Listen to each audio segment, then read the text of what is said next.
Hello students, welcome to pharma study. आज हम हमारे बायोकेमिस्ट्री के नेक्स्ट टॉपिक प्रोटीन के रिगार्डिंग डिस्कशन करने जा रहे हैं।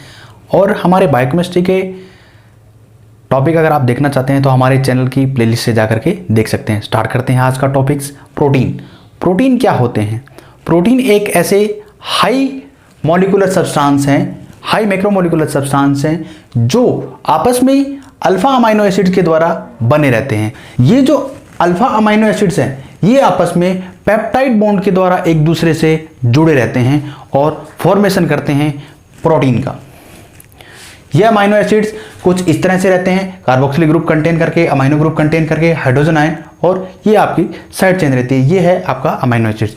इसी की इलोंगेशन चेन इस आर ग्रुप के साथ, इसी तरह आगे अमीनो एसिड और जुड़ जाएगा, इसी तरह से आगे भी अमीनो एसिड और जुड़ जाएगा और ये पॉलीमर चेन प्रोटीन का फॉर्मेशन करती है। अब चलते हैं आगे।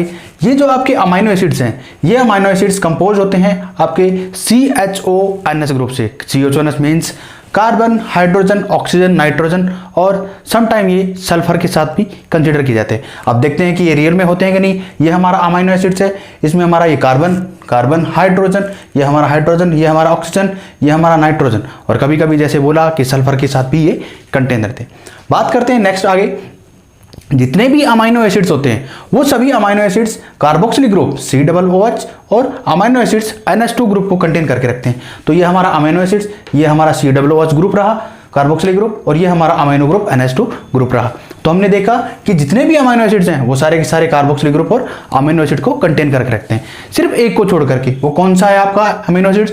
प्रोलीन जो अमीनो एसिड्स है उसमें कार्बोक्सिलिक ग्रुप और अमीनो एसिड्स नहीं रहते हैं।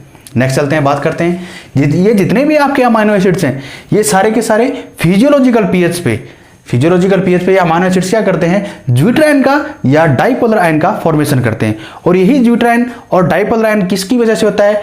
इनमें नेगेटिव चार्ज जो होता है वो तो कार्बोक्सिलिक ग्रुप की वजह से होता है, और ये पॉजिटिव चार्ज होता है ये अमीनो ग्रुप की वजह से होता है। देखते हैं आप ज्यूट्राइन में किस तरह से इनका फॉर्मेशन होता है। ये हमारा अमीनो एसिड की स्ट्रक्चर है, COOH NH2H, और ये हमारी साइड चेन। जैसे ही इस साइड चेन की यह हमारा कार्बोक्सिलिक ग्रुप की बात करें तो हमने देखा कि नेगेटिव आयन इसमें प्रोड्यूस होगा।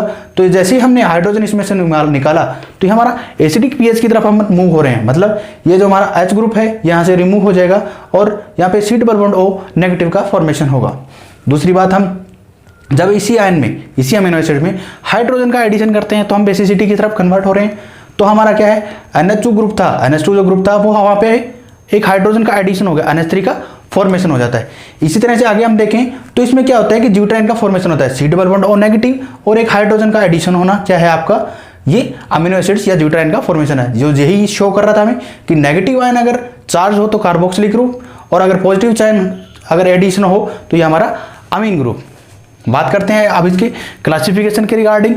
तो जो प्रोटीन का क्लासिफिकेशन है वो 2 टाइप से डिपेंड करता है, एक इसकी फंक्शनल एक्टिविटीज के हिसाब से और दूसरा इसकी केमिकल नेचर के हिसाब से। आज हम केमिकल नेचर के हिसाब से इसकी बात करेंगे। तो जो आपका प्रोटीन का क्लासिफिकेशन है वो 3 टाइप से डिराइव किया गया है, simple, conjugated and derived. Simple के अंदर इसको 2 टाइप से इसको क्लासिफाइड किया गया है। फर्स्ट है इसका ग्लोबुलर, दूसरा है आपका फाइब्रस।